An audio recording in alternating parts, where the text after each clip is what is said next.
सनातनियों के खून में सेकुलरिज्म बसता है, इसलिए ये लिखित वाला सेकुलरिज्म भारत को नहीं चाहिए। ये बताएगा आपको नहीं। लेकिन अंबेडकर ने जिस बीमारी से आज आप ग्रस्त हैं, कोई बड़े से बड़े माई के लाल ने ये नहीं बोला जो अंबेडकर बोल के गया। और मैं आपको यहीं से किताब भी बताऊंगा, और नहीं मिलेगी तो अपने पैसों से खरीद के भी भेज दूंगा। अंबेडकर ने ये बातें कही, सुनिएगा। आज के दौर में वो सुन लें अगर काले कोट वाले, तो कहेंगे साहब ये हेट स्पीच है। अगर ये हेट स्पीच है तो अंबेडकर की उस किताब पे बैन लगाइए। जब तक नहीं लगेगा तब तक बोलूंगा। उस किताब का पेज नंबर 123, भारत के सारे मुसलमानों को पाकिस्तान भेज देना चाहिए।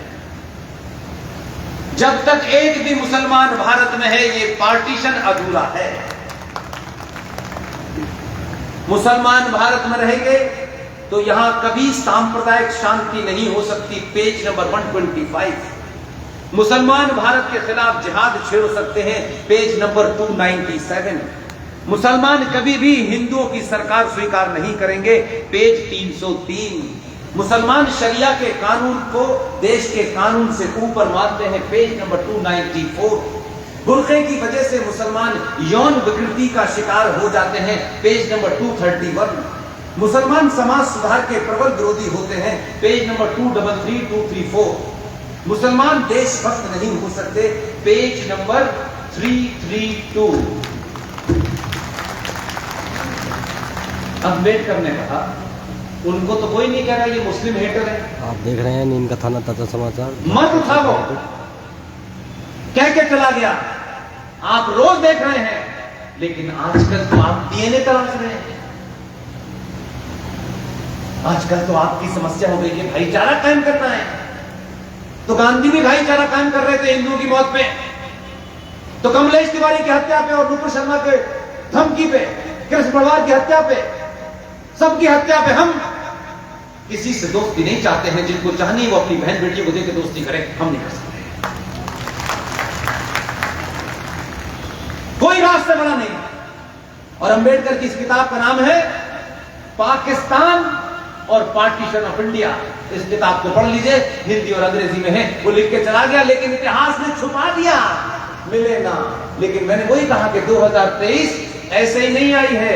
ऊपर वाले ने हमको पागल ऐसे ही नहीं किया है, इन्हीं कामों के लिए पागल किया है, और किसी काम के लिए नहीं किया, और कुछ नहीं किया। पाथवे टू पाकिस्तान कोई नहीं पढ़ना चाहता, वो भी पढ़ लिए। पेज नंबर 242 पे क्या लिखा हुआ है।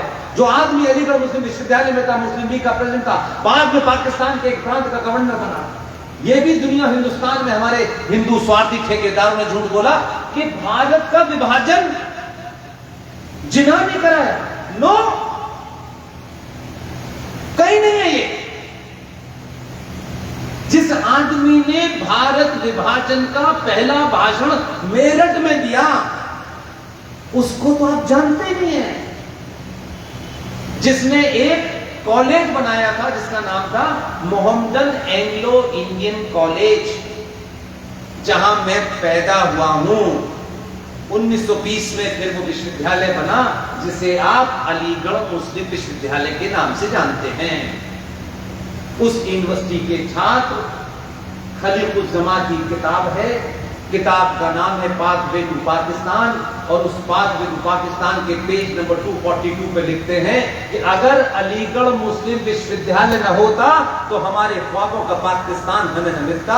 और पाकिस्तान का पहला प्रधानमंत्री अलीगढ़ मुस्लिम यूनिवर्सिटी से गया हुआ छात्र लियाकत अली खान था, जिसे 7 साल बाद गोली मार दी गई थी।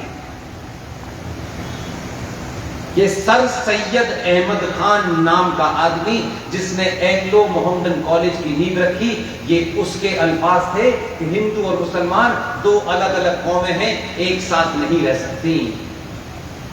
चलता है वो तो सेकुलरिज्म का आज की डेट में परिंदा घूम रहा है। अलीगढ़ यूनिवर्सिटी में से करोड़ों ऐसी पैदा हो रहे हैं। ऐसे ऐसे लोग हैं।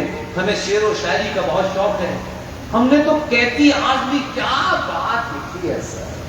कैफी आजमी के नाम से उत्तर प्रदेश में ट्रेन चलती है, जिनके दामाद को आप जानते हैं कौन है। मेरी शिकायत उनसे नहीं है, कैफी ने क्या लिखा है? कैफी ने पार्टीशन के समय लिखा, अगली ईद पाकिस्तान में उसके नाम से ट्रेन चलती है हमारे यहां। हम अलग ही टाइप के लोग हैं।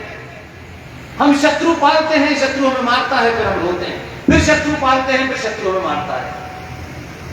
लेकिन हम अपनों को मारने में हमारी ताकत बहुत है, दुश्मन को मारने में हम 10 बार सोचते हैं। उनका नाम मत लो, उनके बारे में ऐसा मत करो, वो बुरा मान जाएंगे, फलाना मान जाएंगे, ढिगामा मान जाएंगे।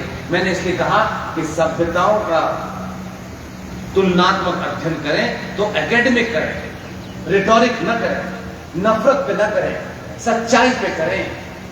जो लोग ये कहते हैं Islam is a religion of peace, ईमानदार लोग, ईमानदार, उन्होंने पीस की स्पेलिंग आपको नहीं बताई, आपने गलत समझी है, हमें बताने लो। प्रॉफिट मोहम्मद साहब के दामाद इमाम अली सुबह फजर की नमाज में जब नमाज पढ़ने गए, सजदे में गए, तो बराबर में एक आदमी उठा और उसने तलवार से उनकी गर्दन को 2 हिस्सों में पलट दिया। तब वहां ना कोई रामलाल था, ना आरएसएस थी, ना विश्व हिंदू परिषद था, न कोई और संगठन था। तब उनके दामाद की हत्या हुई। उनकी बेटी, इमाम अली की पत्नी, प्रॉफिट मोहम्मद साहब की बेटी फातिमा, उनके घर में आग लगाकर के दरवाजे के नीचे उनकी बेटी को जिंदा जला दिया गया। इमाम अली उनके दामाद की गर्दन काटी और गर्दन से फुटबॉल खेली गई। प्रॉफिट मोहम्मद के नवासे, इमाम के बेटे, फातिमा के बेटे हसन हुसैन की करबला के अंदर पकड़ के गर्दन, कलमा पढ़ के आपने गर्दन काटी। आप कहते हैं Islam is religion of piece. पहला खलीफा, दूसरा खलीफा, तीसरा खलीफा, चौथा खलीफा, सबकी हत्याएं हुई। आपकी तुलना है उनसे कोई? आप कहां नाली का समुद्र से तुलना करते हैं यार? सच को सच जानो। और पूरी दुनिया में ये 56 देश हैं, ये अजान देने से और कुरान पढ़ने से मुसलमान नहीं हुए। पारसी देश था जहां से भाग के ये टाटा के और बिरला के परिवार के लोग आए थे गुजरात में। ये पूरा पारसी था ईरान, मार मार के इन्होंने ऐसा कर दिया। आप गलतफहमी के शिकार हैं। आपके ठेकेदारों को आजकल उनसे गलबैयां करने, और कुरान क्या है, इस्लाम क्या है, मोहम्मद साहब ने क्या क्या बातें कही हैं, ये अपना ही कुरान लिख रहे हैं। अपना तो पता नहीं है, गीता के बारे में पता नहीं, रामायण के बारे में पता नहीं, महाभारत के बारे में पता नहीं, लेकिन एक दलाली चल रही है। करो, तुम मारो, हम कुछ नहीं बोलेंगे। हम कहेंगे कि भारत के मुसलमानों, तुम्हें डरने की जरूरत नहीं है। मई 2014 से लेकर के दिसंबर 2022 तक आपके राजस्थान का एक सपूत है, बहादुर आदमी है, बेहतरीन ईएनटी स्पेशलिस्ट है, जयपुर में बहुत बड़ा उनका हॉस्पिटल है।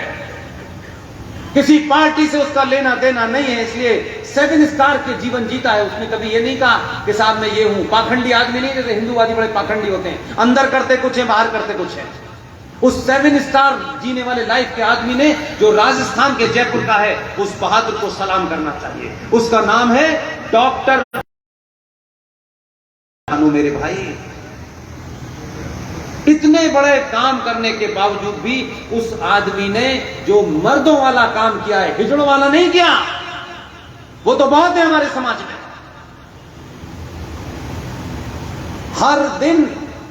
हर दिन पाकिस्तान के सिंध में, मेरी 10 साल तक नौकरी रही है इसलिए मुझे पता है, हर दिन 5 से 7 बच्चियां, 15 साल की, 16 साल की बच्चियां, उनको ले जाते हैं, रेप करते हैं, और कोर्ट में भी उन्हीं के सब लोग बैठे हैं और निकाह नामा लगा करके देते हैं। रोज हो रही। ओमेन रत्नू ने यह बीड़ा उठाया 10 साल पहले। आपके बाढ़ में बीकानेर के बॉर्डर से ऐसी परिवार आए हैं कि आप उनकी कहानी सुन लेंगे, और अगर 1% भी आपके अंदर मानवता होगी तो आप खाना नहीं खा सकते। मैं तो बोलते बोलते मेरी आवाज हो जाती है। जितने लोग वहां से आते हैं, अपने कनेक्शन से निकलवाते हैं, पुलिस की मदद से निकलवाते हैं, जो यहां आते हैं, अब तक सिंध से आने वाले 10,000 बेटे बेटियों को उन्होंने इस राजस्थान में रोना नहीं रोया, चंदा नहीं मांगा, चुपचाप से वो यहां आए, एक टीम लगाई, उनके साथ एक जय आहूजा साहब काम करते हैं, दोनों ने मिलके इनके कागज कहां से बनने हैं, कहां से मोहर लगनी है, सारा लगा के 10,000 सिंध से आने वाली बहन बेटियों को भारत के अंदर छोटी छोटी नौकरी, किसी को घर पे लगवाया है, किसी को कंपाउंडर पे लगवाया है। ये बड़ा काम किया है। सिर्फ गाल बजाने से नहीं कुछ होता, आप करते रहिए। नुपुर पे जिन लोगों की हिम्मत नहीं है वो मेरी निगाह में मर्द नहीं है, वो मर्द के नाम पे हिजड़े हैं। कमलेश तिवारी की हत्या पे नहीं बोल सकते, हम उसको बचा नहीं पाए कमलेश तिवारी को, लेकिन हम बोल तो सकते हैं कि कमलेश तिवारी तुम्हारी हत्या हो गई, हम डरे हुए हैं इसलिए नहीं बोलना चाहते, लेकिन मैं डरा हुआ नहीं हूं इसलिए बोलता हूं। आपके लिए कोई बहादुर के माने नहीं रखते, क्योंकि आपके समाज में बहादुर इसलिए पैदा नहीं होता, आप उसके साथ नहीं खड़े होते, आप चोरों के चपारों के खिलाफ खड़े हो जाते हैं, आप चापलूसों के साथ खड़े होते हैं। और जब समाज बहादुरों को नहीं पहचानता तो वो समाज बहादुर पैदा करना बंद कर देता है। इसलिए आपके यहां बहादुर नहीं बनते, तो बहादुरों का तो आपका लेना देना नहीं है, वो चाहे वो करें, हम क्यों करें, हम तो सिर्फ मजा लेंगे। इसलिए समय कम है। मुझे आपने इतने धैर्य के साथ सुना। मैं नहीं जानता कि मेरी कोई बात किसी के ठेस पहुंची हो, उसके लिए क्षमा। ये कोई रटा रटाया भाषण नहीं है, यहां पे भी पढ़ दिया, अमरावती में भी पढ़ दिया, नागपुर में भी पढ़ दिया, सब जगह एक सा भाषण पढ़ दिया। ये भाषण नहीं है, मुझे कोई गलतफहमी नहीं है। जिन्हें गलतफहमी है वो केरल में मारे जा रहे हैं, तब भी मुंह नहीं खोल रहे हैं। आप मेरी बात को, जो भी आपके पास अवेलेबल सोर्स हो, उससे वेरीफाई कीजिएगा। मेरी बात आपको झूठी तथ्यहीन लगे, आपको पूरा अधिकार है। पुष्पेंद्र delhi01@gmail.com मेरा ईमेल है। आप सोशल मीडिया पर ढूंढ सकते हैं, किसी चौराहे, किसी सड़क पर कहीं भी मिल जाऊं, आपको पूरा अधिकार है। मुझे रोक के कहिएगा कि फला दिन आपने ये तथ्य गलत दिया था। हां, एक बात साफ कहता हूं, इतनी देर तक बोलने में कभी 24 का कोई 25 मुंह से निकल जाए या 22 का 23 निकल जाए, वो ह्यूमन एरर में ले सकते हैं, लेकिन मैंने कोई बात समग्रता में आपको झूठी बताई हो, आपको पूरा अधिकार है। मेरा गलेवान पकड़ लीजिएगा। इसलिए उन बहादुरों को अंबेडकर की आखिरी बात कह के समाप्त करता हूं। और ये बात हर उस सनातनी को जिसे अपने सनातनी होने पे घमंड है, उसके उस बोध को बड़ा करना चाहिए, उसमें वो भाव और मजबूत हो कि आपके पूर्वज उन हालातों में, जब चचा नेहरू ने सुपारी ले रखी थी आपकी, तब भी उन हालातों में लोग अपना बड़ा काम करके गए। आज तक लोग नहीं जानते उनको। जब भारत का संविधान बन गया पूरा, तो आप देखिए कि भारत का संविधान पढ़ा है किसी ने? पहला पेज, कोई वकील साहब हैं यहां? भारत के संविधान के पहले पेज की लाइन बताइए, पहली।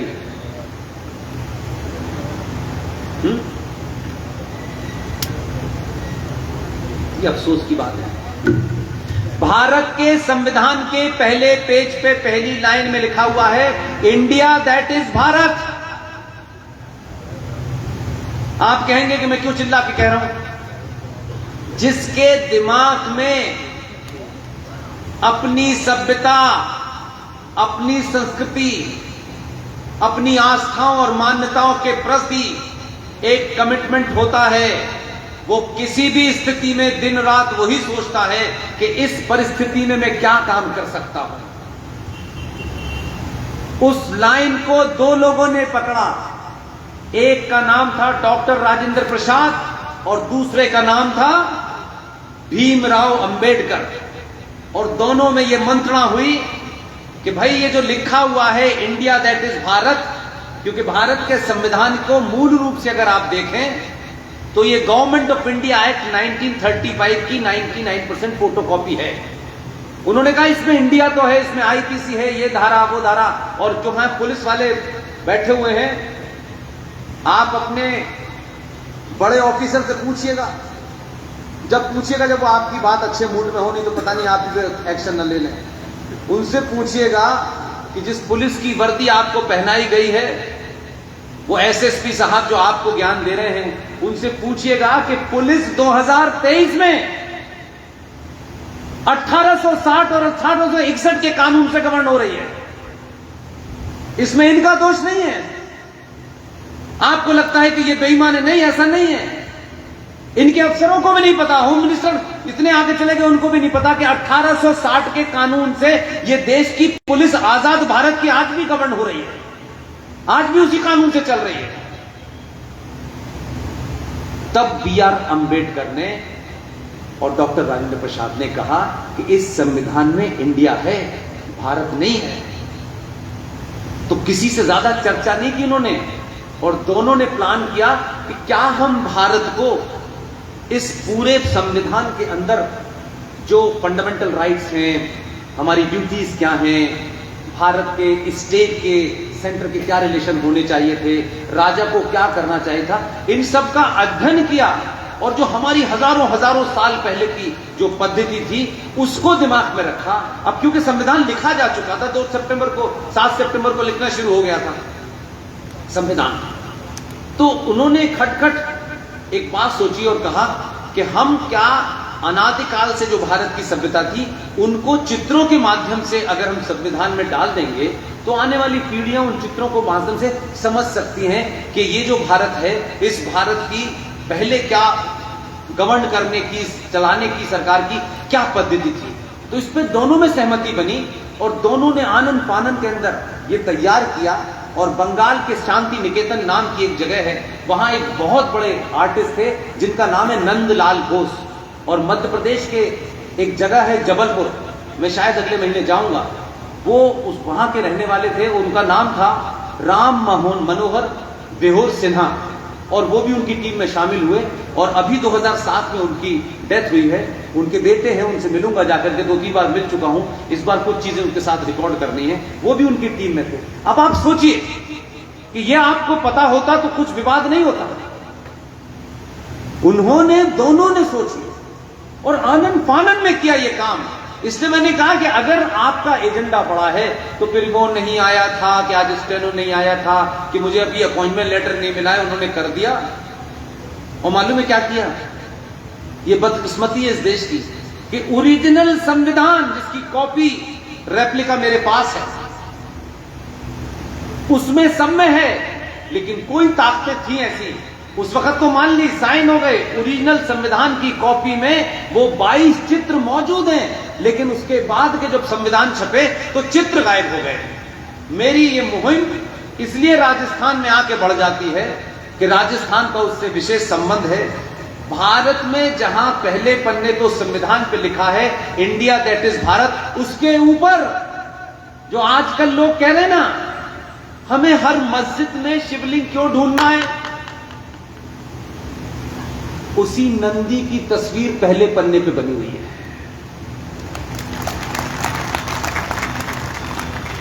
उसी संविधान में जिस गुरुकुल पद्धति को अंग्रेजों ने तोड़ दिया था और बंगाल में पहला कॉन्वेंट स्कूल बनाया था, और यह भी घोषणा कर दी कि कॉन्वेंट में अंग्रेजी पढ़ाई जाएगी और जो अंग्रेजी जानेगा उसे सरकारी नौकरी मिलेगी। मैकॉले में जो भाषण दिया है पार्लियामेंट में, उसकी कॉपी पढ़ लीजिए, यूट्यूब पे अवेलेबल है। उसने अपनी संसद को बताया कि भारत में एक लंबे समय तक आपको राज अगर करना है तो भारत की जो गुरुकुल व्यवस्था है जिसमें पूरे समाज इन्वॉल्व है, उसका पूरा जीवन इन्वॉल्व है, उस गुरुकुल पद्धति को जब तक आप नहीं तोड़ेंगे तब तक भारत में लंबे समय तक आप राज नहीं कर सकते। उसके चलते बंगाल में पहला कॉन्वेंट बनाया गया। और मेरी बात बीच में छूट जाएगी, लेकिन क्योंकि कॉन्वेंट शब्द आ गया है इसलिए मैं बात आपको रख दूं, क्योंकि मुझे पता नहीं है कि मनोज भाई दोबारा मुझे बुला पाएंगे नहीं बुला पाएंगे, आप इतनी ताकत में आएंगे कि नहीं आएंगे। इसलिए मेरे मन में है कि जितनी चीजें हैं मैं दे दूं आपको, बाद में फिर कल देखा जाएगा, कल कहीं कुछ और बोलना है। तो गुरुकुल के बाद हुआ ये कि ये खास आप कॉन्वेंट स्कूल खोले। अब भारत के 90% लोग नहीं जानते कॉन्वेंट क्या बना है, how the word convent evolve. ये कॉन्वेंट शब्द आया कहां से? उस समय में जब भारत के अंदर विवाह नाम की एक संस्था है, मैरिज हमारे यहां एक तरीके का संस्कार माना जाता है। इस्लाम में मैरिज दो लोगों के बीच में कॉन्ट्रैक्ट माना जाता है। जो उस कॉन्ट्रैक्ट से बाहर निकलेगा तो जो डिपॉजिट रकम है, जिसे वो मेहर कहते हैं, वो नहीं ले सकता। लेकिन इन लोगों में, ये जो टाई वाले आए थे जाहिल, इनके यहां ये फिलॉसफी थी कि एक युवा पुरुष और एक युवा महिला, उन दोनों का फिजिकल मिलन किसी सुख प्राप्ति के लिए है। उस सुख प्राप्ति में अगर जाने अनजाने में कोई बालक पैदा हो गया तो वो बालक क्या होगा, इसलिए स्टेट यानी राज्य सरकार यानी देश की सरकार उनके लिए बड़े बड़े हॉल बनवाती थी और उसके अंदर एक महिला को और एक पुरुष को वहां रखती थी। ये मैरिज का कंसेप्ट नहीं था उस दौर में। तब ये हुआ कि साहब ये जो बच्चा, जो अनचाहा बच्चा है, ये किसी सुख प्राप्ति के लिए था, लेकिन ये हो गया है, तो क्या किया जाए? तो उन हॉल के बाहर रात में बच्चों के पालने रख दिए जाते थे और वो जाता थे और उस बच्चे को वहां जाके लिटा के आ जाते थे। और सुबह वो बच्चे को लोग लेते थे, उस हॉल में उन नाजायज बच्चों को पाला जाता था। उस बच्चों को पालने वाली, क्योंकि हम तो उनसे बहुत पुराने हैं, वो तो 1700 में आए थे, उनकी ज्ञान बता के चले गए वो अपनी कहानी। तब उन्होंने कहा कि देखो ऐसा है कि इस हॉल में रहने वाली ये जो महिला है, क्योंकि हमारे संस्कारों में हमारी बहन जब किसी से शादी करती है तो किसी की पत्नी बनती है, जब वो बालक को जन्म देती है तो वो मां बनती है, भाभी बनती है, तमाम रिश्ते एक एक चीज से कनेक्टेड हैं। तब ये हुआ कि इसमें एक महिला रहेगी, वो शादी का कंसेप्ट नहीं था, एक पुरुष रहेगा, वो भी शादी का कंसेप्ट नहीं था। फिर उन्होंने उसको जोड़ा कि ये जो महिला है और ये जो पुरुष है, इन बच्चों को पालेंगे, स्टेट उसको पैसा देगा और जिस जगह पालेंगे उसी को कॉन्वेंट कहते हैं। नाजायज बच्चों को रखने की जगह को कॉन्वेंट कहते हैं। फिर ये स्कूल का चलन चला और आपने गली गली सरस्वती कॉन्वेंट स्कूल खोल रखे हैं। आप तो कमाल के लोग हैं। उस भावना पे जाइए, तब आपको समझ में आएगा कि अंग्रेजी स्कूल का बच्चे का मिजाज बिगड़ा हुआ क्यों है। क्योंकि उसका संकट आप नहीं समझ सकते, हम सब दोषी हैं। 6 साल के बच्चे को, जिसको बेचारे को नींद में आपने उसको ट्विंकल ट्विंकल लिटिल स्टार सुनाते सुनाते माता जी बस स्टैंड पे ले जा रही हैं, वो ना नींद में देख पा रहा, सोते सोते में पिताजी नौकरी पे चले गए हैं, सोते सोते में वो स्कूल चला गया है। घर वाली माता जी, सास भी कभी बहू देखने में बिजी हैं। 8 घंटे एक मक्कार फादर, 8 घंटे एक मक्कार मदर के अंदर में है। वो दिन भर उसे मदर और दिन भर उसे फादर कह रहा है। वो जब घर आता है तो कहता है ये वाला फादर दिखता नहीं है, ये रोज दिखता है। तो वो कंफ्यूज है कि ये फादर है, ये फादर है। इसलिए उसका बिहेवियर आपके साथ इसलिए होता है कि आपने उसे संस्कारों से जोड़ा ही नहीं है। वो कंफ्यूज है भाई मेरा कि मदर पे समय नहीं है, ये मदर पूरा टाइम उसको दे रही है और जाने क्या क्या इश्यू के बारे में उसको बता रही है, उनको समय नहीं है। उस बच्चे के साथ आपने अत्याचार किया है। आपको ये बीमारी हो गई है कि बच्चा हमारा अंग्रेजी स्कूल में पढ़े। अगर आपके अंदर भारतीय सभ्यता संस्कृति, जो कोई जिसको जब ये शब्द बोलते हो तो लोग कहते हैं कि कोई दकियानूसी बात है, हमसे ज्यादा सुपीरियर दुनिया में कोई ज्ञान ही नहीं दे सकता, क्योंकि हम प्रकृति को मानने वाले हैं। सूरज हो, पानी हो, पेड़ हो, आकाश हो, धरती हो, ये हमने नहीं बनाए हैं। हमारा जीवन इन 5 तत्वों से बना हुआ है। इसीलिए हमारे यहाँ किसी की मृत्यु हो जाती है तो लोग कहते हैं 5 तत्व में विलीन कर दिया। हम उन लोगों में से आए हैं कि जैसा भेजा गया है वैसे ही हम जाते हैं। वो कहते हैं हमें अल्लाह पे यकीन है, अल्लाह सबसे सुप्रीम है। तो अल्लाह को नहीं पता था कि कान कहां लगाना चाहिए, नाक कहां लगाना चाहिए। अगर यही अल्लाह था ऊपर से काट के भेज देता, फिर अब नीचे काटने की जरूरत क्या है? तो अल्लाह इनकम्प्लीट है कि अल्लाह की प्रॉब्लम है, हमारी नहीं है। हमको जैसा भेजा था हम वैसे चले गए थे। अल्लाह पे यकीन है तो फिर बोलो कि उसने नहीं भेजा था तो आपने कैसी बनाई, आप जिम्मेदार हैं। इसलिए बंदर के हाथ में आप उस तरह दे दे तो उल्टा सीधा इस्तेमाल होता है। आपने कैंची बना दी, उन्होंने उल्टी सीधी चीजें काट ली हैं अपनी, आप कहते हैं मुसलमान हैं। इसलिए तुम्हें अल्लाह पे यकीन नहीं है। बीच में विज्ञापन आया रेमंड का कपड़ा कंप्लीट लोगों के लिए, इसमें तो तुम नहीं पहन सकते, यू आर इनकम्प्लीट मैन। लड़ाई को लड़ाई की तरीके से लगी है। ये वैचारिक क्रांति का दौर है, बौद्धिक दौर है।